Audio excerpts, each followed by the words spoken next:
तुमसे तुम तक के आने वाले एपिसोड में कहानी एक बेहद दिलचस्प मोड़ लेने वाली है। अनु के मन में इस समय सिर्फ एक ही सवाल घूम रहा है और वह है जालंधर द्वारा बताए गए उन रहस्यों का सच। जालंधर की बातों ने अनु के सामने कई ऐसे राज खोल दिए हैं जिनका सच जानने के लिए अब वह किसी भी हद तक जाने को तैयार है। सबसे बड़ा सवाल यही है कि आखिर आर्यवर्धन कौन है?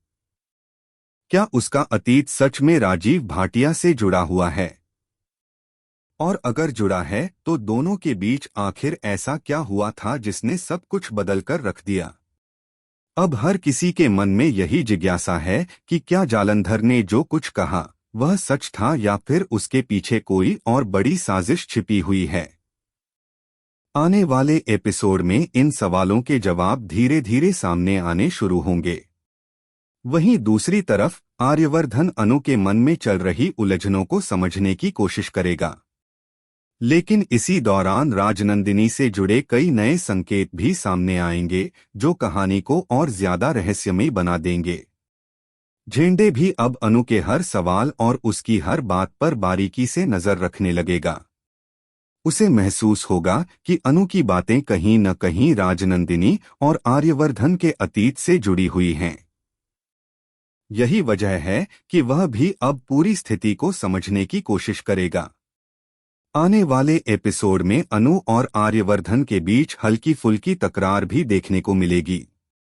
अनु हर हाल में राजीव भाटिया, राजनंदिनी और आर्यवर्धन के अतीत का सच जानना चाहती है, लेकिन आर्यवर्धन अपने पुराने जख्मों को फिर से नहीं खोलना चाहता।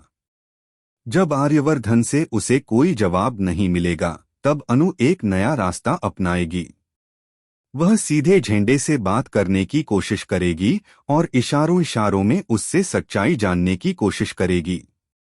लेकिन झेंडे भी कम चालाक नहीं है। वह बिना कुछ जाहिर किए पूरी स्थिति को अपने तरीके से संभालने का फैसला करेगा। इतना ही नहीं, अनु और आर्यवर्धन के बीच बढ़ती दूरियों को खत्म करने के लिए झेंडे एक नया प्लान भी तैयार करेगा। आखिर उसका यह प्लान क्या होगा? क्या इससे दोनों के रिश्ते सुधर जाएंगे या फिर कहानी में एक नया तूफान आने वाला है? इन सभी सवालों के जवाब आपको आने वाले एपिसोड में देखने को मिलेंगे।